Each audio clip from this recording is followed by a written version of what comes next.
Assalamualaikum warahmatullahi wabarakatuh. Jumpa lagi dengan saya Roni di Berpacu Dalam Misteri. Gimana kabar kalian? Semoga yang menonton video ini diberikan kesehatan, rezeki yang cukup, dan diberikan ketenangan di dalam hidup. Kali ini saya akan melanjutkan cerita horor karya dari Uma Laila yang berjudul Susuk Teratai Putih Part 4. Seperti apa kelanjutan ceritanya? Tonton terus video ini sampai selesai.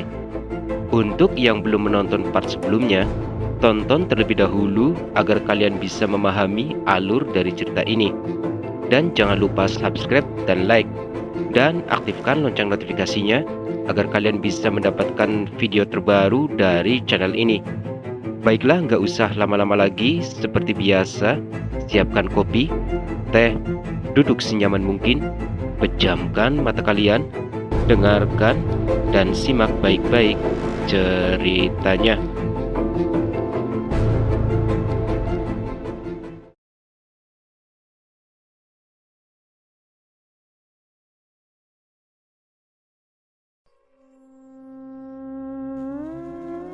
Kau tahu kenapa disebut pucuk sukma, Sumira? Nyai Mutik menatap ke arah Sumira dengan tatapan sendu, seolah menyesalkan keputusan Sumira yang menempuh jalan ini. Jalan yang sudah diambilnya, yaitu menyembah Kanjeng Ratu penguasa Rawa Ireng.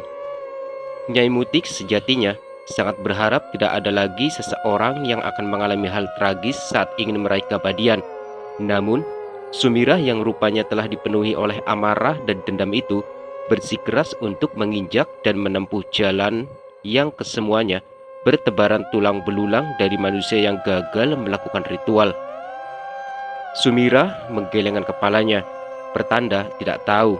Kanjeng Ratu penguasa Rawa Ireng tersenyum penuh misteri. Disebut pucuk sukma karena dia adalah jelmaan dari sukma seseorang yang menjadi tujuannya. Sukmamu perlahan akan bercampur dengan bangsa kami melalui bunga teratai itu, Sumira. Saat kelompok pertama masuk ke tubuhmu, maka sukmamu tak lagi milikmu, tapi milikku sang penguasa Rawa Ireng. Namun kamu jangan khawatir, Sumira. Sebagai gantinya, kamu akan memiliki kecantikan yang kekal. Semakin banyak kelopak teratai menyatu dengan sukmamu, maka kau akan semakin cantik. Seperti bunga teratai yang indah walau hidupnya di rawa-rawa, lambang dari kecantikan sejati. Lalu bagaimana dengan nasib jabang bayi yang ada di dalam perut saya, Kanjeng Ratu?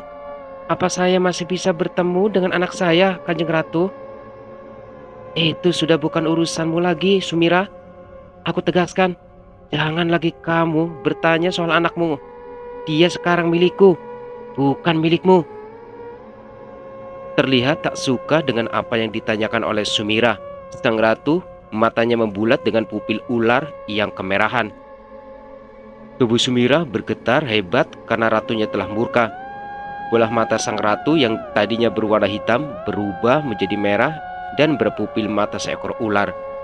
Perlahan sang ratu mengubah tubuh cantiknya ke bentuk seekor ular kobra berwarna putih. Terdengar suara pohon yang tumbang karena ditabrak tubuh ular sang ratu yang semakin lama semakin besar. Rawa Ireng kembali ke wujud asalnya, yaitu hamparan rawa yang hitam dan berbau busuk bersamaan dengan berubahnya Kanjeng Ratu Lintang Petak. Tapi anehnya, kini penciuman Sumira seakan tak lagi menolak harum khas Rawa Ireng ini. Justru dia cenderung menyukainya. Sang ratu menjulurkan lidahnya, menjilat wajah Sumira. Mata merahnya menyorotkan amarah Sumira ketakutan. Aku ingatkan lagi, Sumira, jangan sekali-kali kau bertanya tentang sesuatu yang bukan lagi milikmu. Kau dengar? Atau akan aku ambil apa yang telah aku berikan padamu? Iya, Kanjeng Ratu. Sumira ketakutan dengan sempurna. Ikutlah kau bersama Mutik. Dia akan menjelaskan ritual selanjutnya. Jadilah kau dayang yang penurut, atau kutelan kau hidup-hidup, Sumira. Sumira hanya menganggukkan kepala tanpa berani menatap sang ratu. Mutik, antar dia ke ritual selanjutnya. Siap napi dawuh Kanjeng Ratu. Siap menerima perintah. Nyai Mutik bersujud menerima titah ratunya.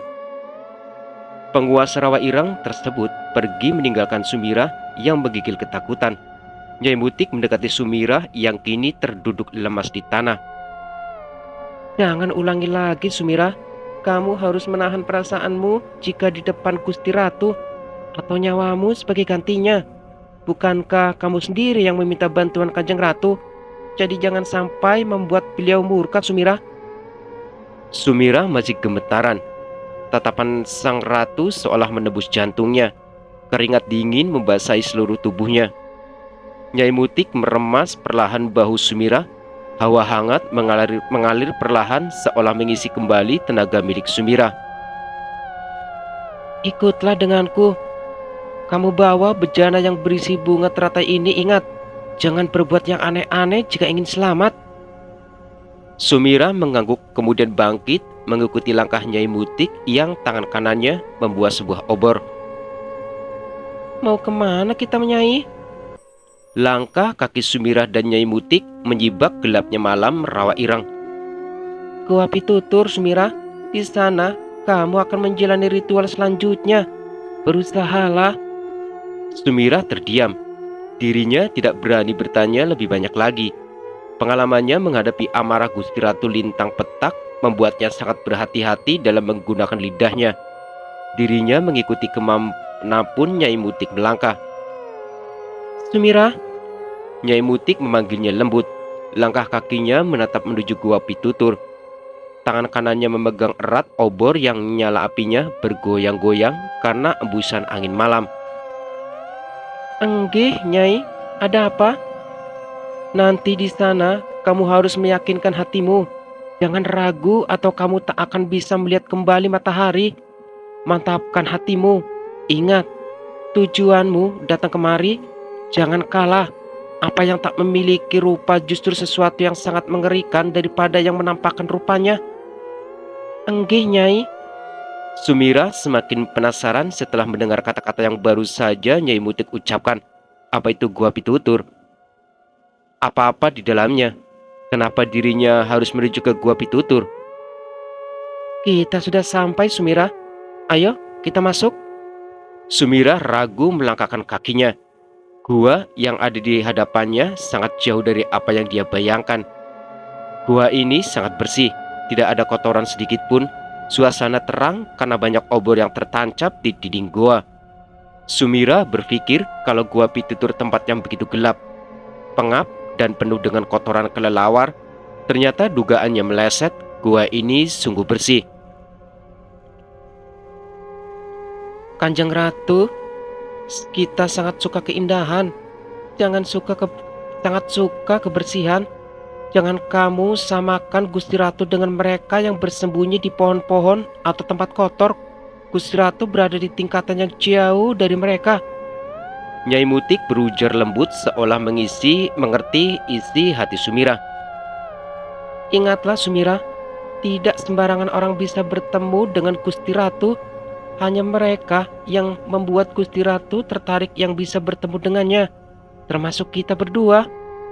Entah ini sebuah keberuntungan atau justru sebuah malapetaka, karena kita telah bertemu dengan penguasa Rawa Ireng yang kecantikannya tidak tertandingi. Sumirah menampakkan kaki polosnya di lantai gua. Dingin, Nyai Mutik meletakkan obornya di sudut gua. Duduklah di meja batu itu, Sumirah. Lalu pejamkan matamu. Letakkan bejana yang berisi bunga teratai ini di hadapanmu. Jaga, jangan sampai kelopaknya berguguran.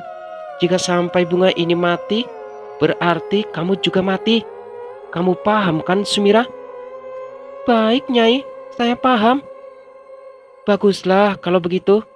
Ingat, Sumirah, aku akan menjemputmu di hari ke-13. Jangan sampai tertipu dan jangan mati. Ingat petuaku tadi. Enggih, Nyai. Sumirah segera duduk di meja batu yang ditunjuk oleh Nyai Mutik. Tak lupa bejana emas dia letakkan di depannya. Nyai Mutik menatap sekilas lalu perlahan meninggalkannya. Jangan sampai mati, Sumirah. Pesan terakhir diucapkan oleh Nyai Mutik sebelum dia meninggalkan Sumira sendirian untuk melakukan ritual selanjutnya. Saat Nyai Mutik sudah benar-benar pergi, tiba-tiba angin bertiup membelai wajah penuh luka milik Sumira. Api dalam obor bergerak-gerak seperti menyambut kedatangan seseorang.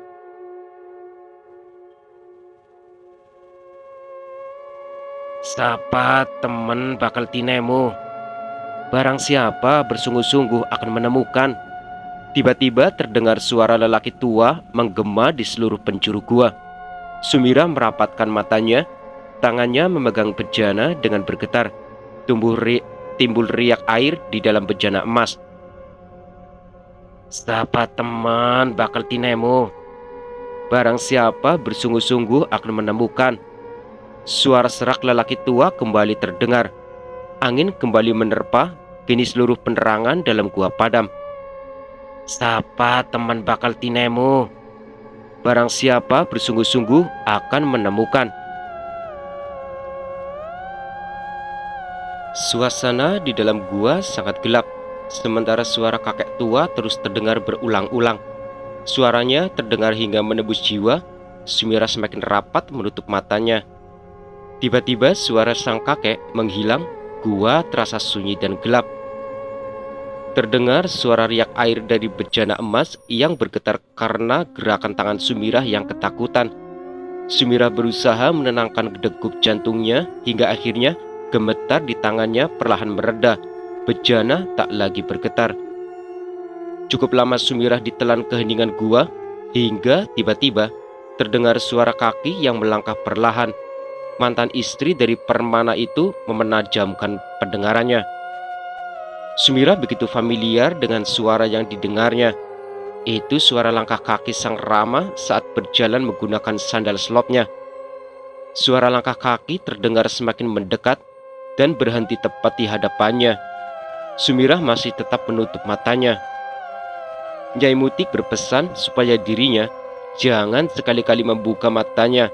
Apapun yang dia dengar, jangan sekali-kali membuka matanya ataupun mengeluarkan suara atau dirinya akan mati. Sumira sempat bertanya, jika harus menutup matanya bagaimana tahu kelopak teratai rontok atau layu? Bukankah matanya tertutup? Jika kelopak teratai berguguran dari kelopaknya itu karena kamu membuka matamu, Sumira. Selama kamu terus menutup mata dan terus diam, maka kelopaknya akan tetap segar. Nyai Mutik memberi wejangan. Kapan saya harus membuka mata, Nyai? Saat aku dan Ratu Lintang Petak datang bersama-sama untuk menjemputmu, Sumira. Gunakan tekad di hatimu. Jangan sampai ragu dan tertipu. Sumira terus mengingat apa yang dikatakan Nyai Mutik.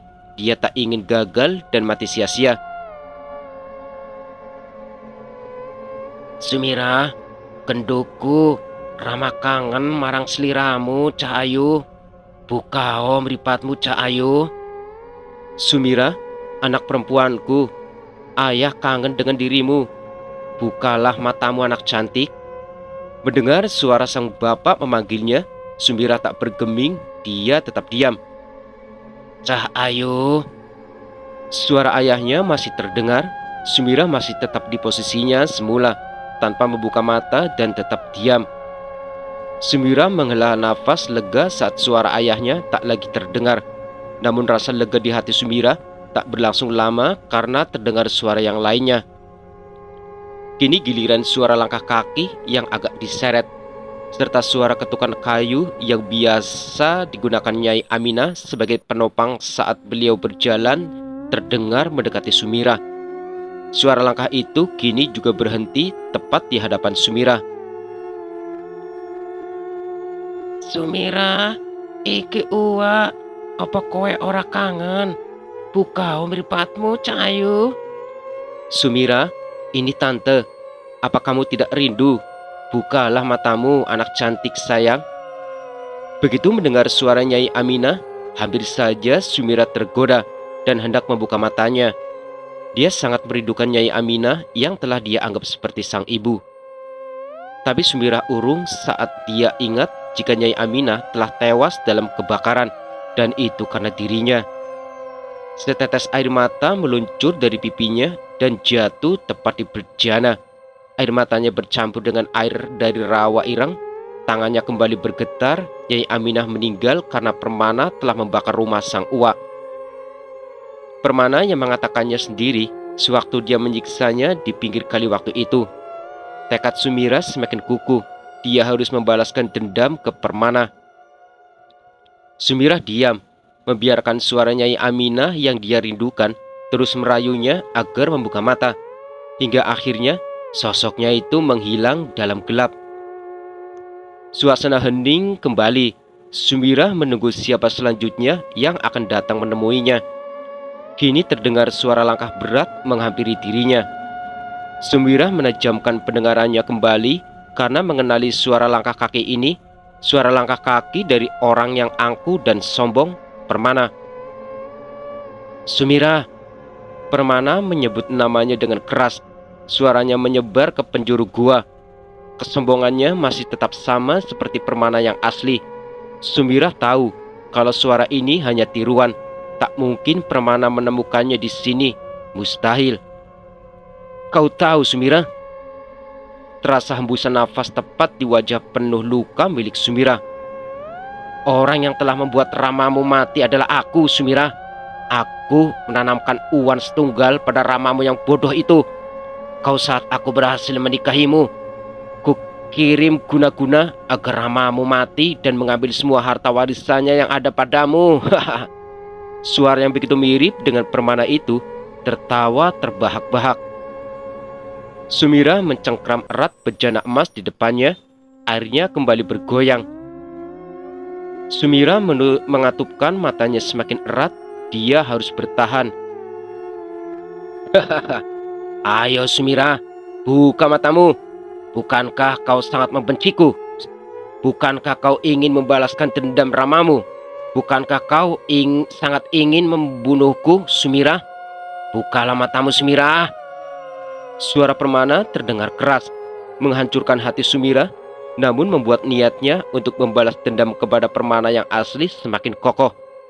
Sumira terdiam dan tak sedikit pun bergerak hingga suara Permana hilang sepenuhnya. Tak lama setelahnya, terdengar suara langkah kaki yang berjalan perlahan dengan anggunnya. Tenang dan lembut, langkah itu mendekat dan berhenti tepat di depan Sumira.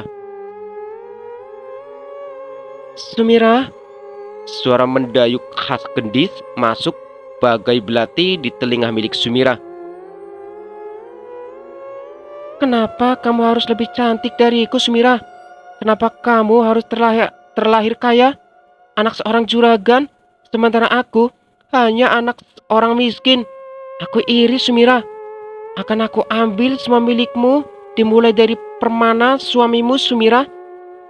Suara Gendis yang bagi Sumira terdengar menjijikan itu perlahan hilang karena Sumira tetap diam di tempat. Piung, Piung. Terdengar suara anak perempuan berlari memanggil nama ibunya sambil tertawa ceria. Dahi Sumira terkejut karena ada suara anak kecil. Piung. Suara itu berhenti tepat di depan Sumira yang masih keheranan.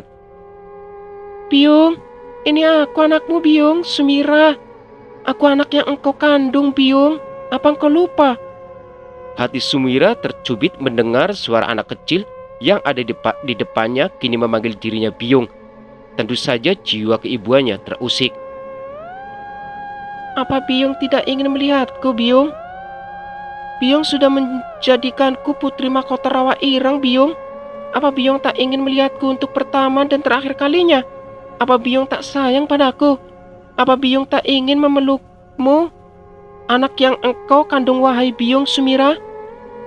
Sumira menggigit bibir bawahnya dengan bergetar, lalu memalingkan wajahnya ke sebelah kanan. Dia tak ingin matanya terbuka karena tergoda oleh suara anak kecil di depannya. Sumira meyakinkan hatinya jika suara itu hanya ilusi yang menggoda keteguhan hatinya. Biung jahat! Suara anak kecil itu kini terdengar menangis.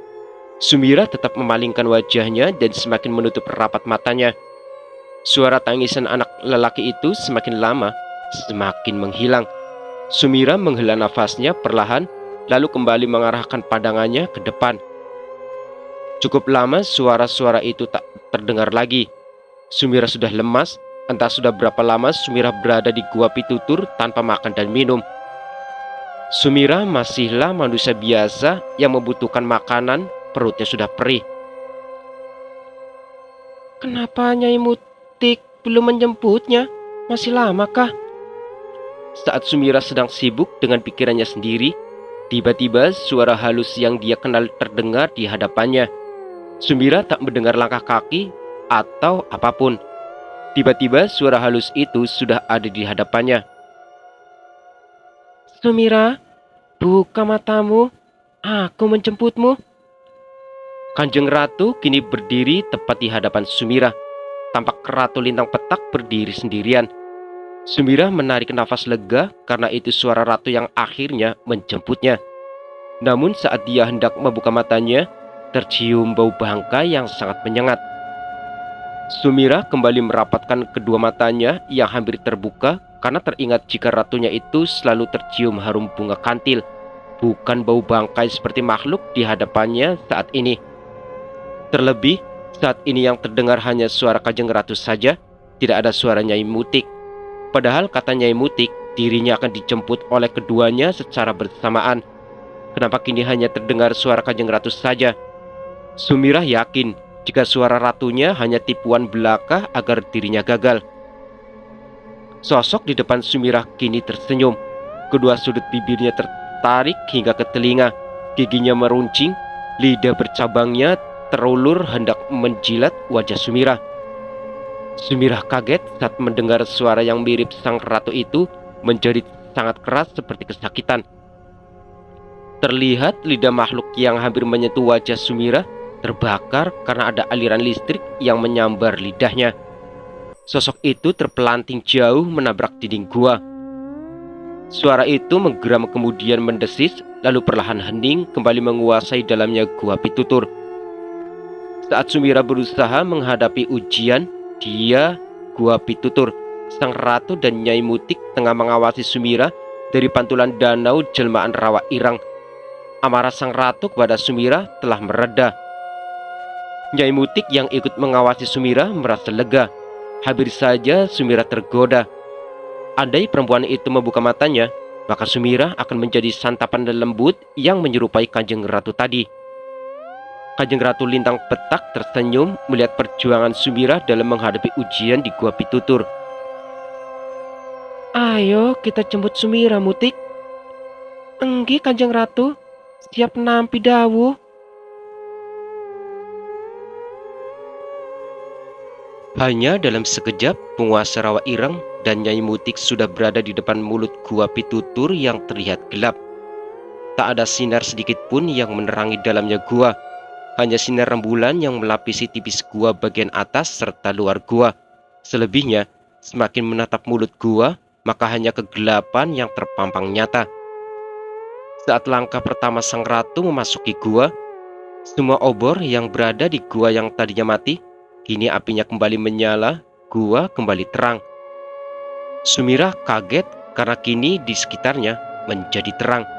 Akan tetapi, dirinya berusaha untuk tetap tenang, dirinya merapatkan matanya agar tak terbuka.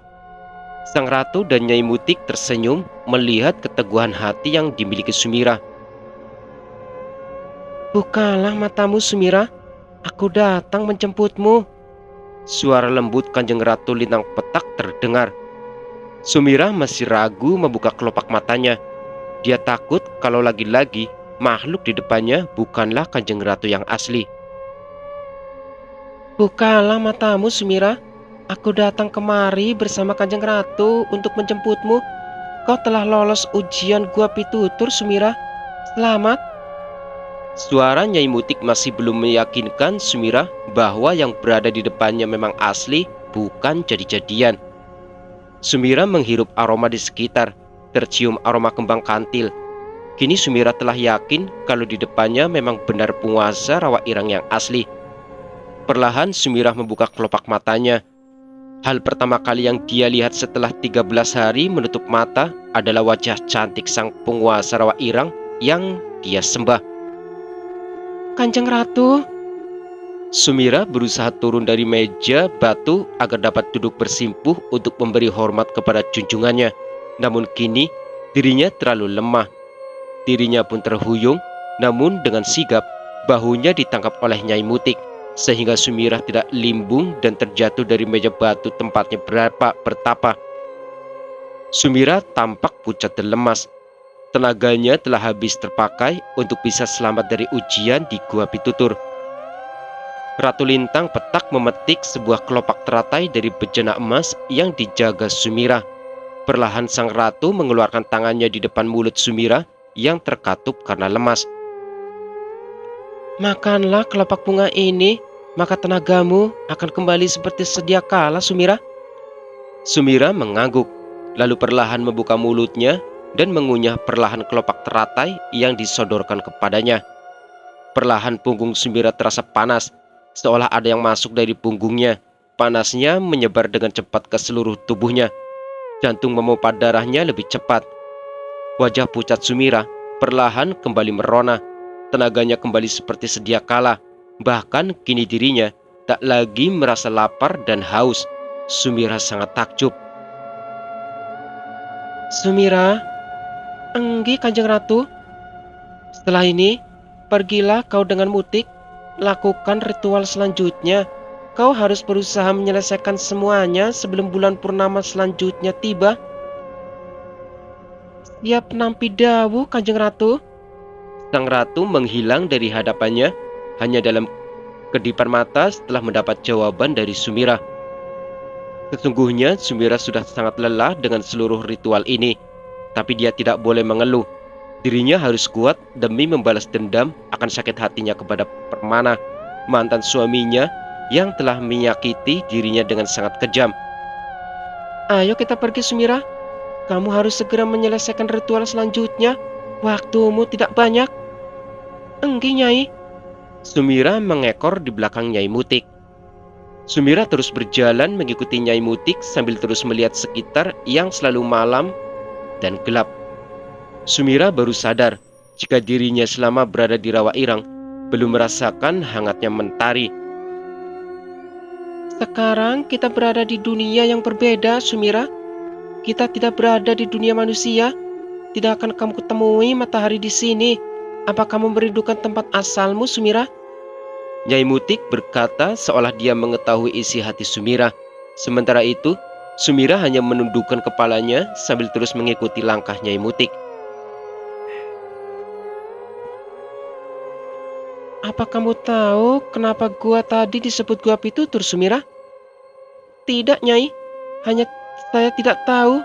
Memangnya kenapa gua itu dinamakan seperti itu, Nyai?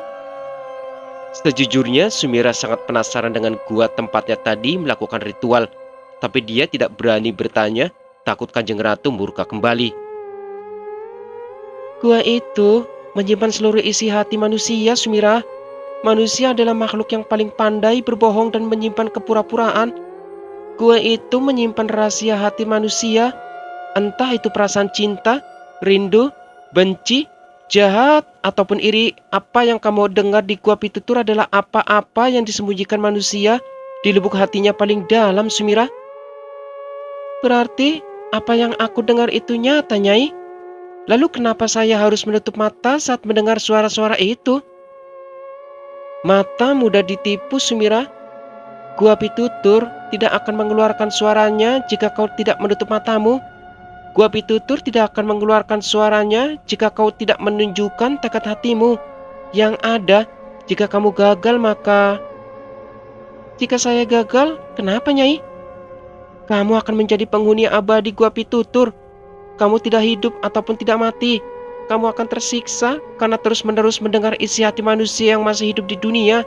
Setelah atau semua apapun saat kamu menjadi penghuni Gua Pitutur, telingamu harus terus mendengar kebusukan yang disembunyikan manusia. Untung saja kau selamat. Iya, Nyai. Sumira bergidik mendengar penjelasan Nyai Mutik. Dirinya bersyukur karena bisa selamat dari Gua Pitutur. Satu lagi, Sumira. Sebenarnya Gua Pitutur dan Rawa Irang yang kita lewati saat ini dapat dilihat dari dunia manusia.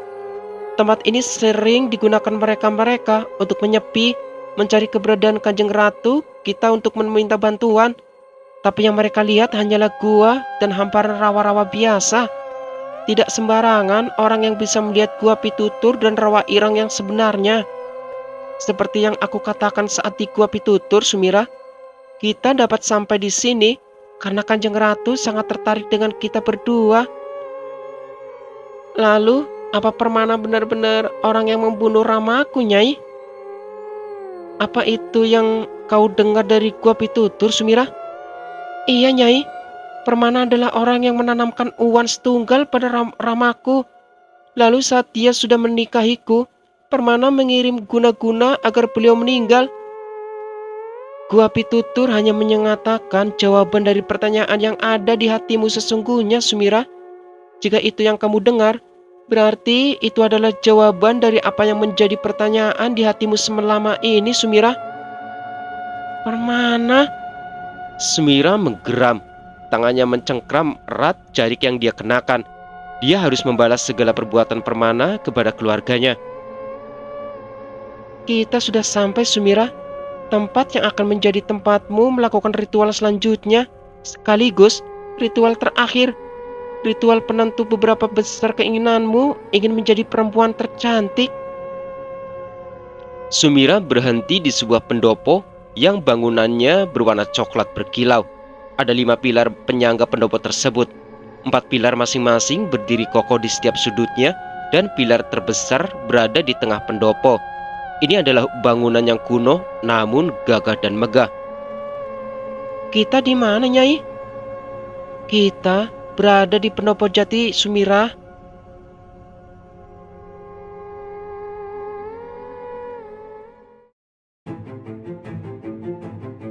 Oke teman-teman, ceritanya bersambung dulu ya. Kita lanjutkan cerita ini di part selanjutnya. Jangan lupa bantu channel ini dengan cara subscribe dan like, dan aktifkan lonceng notifikasinya agar kalian selalu mendapatkan cerita terbaru dari channel ini. Terima kasih sudah mendengarkan dan menyimak videonya.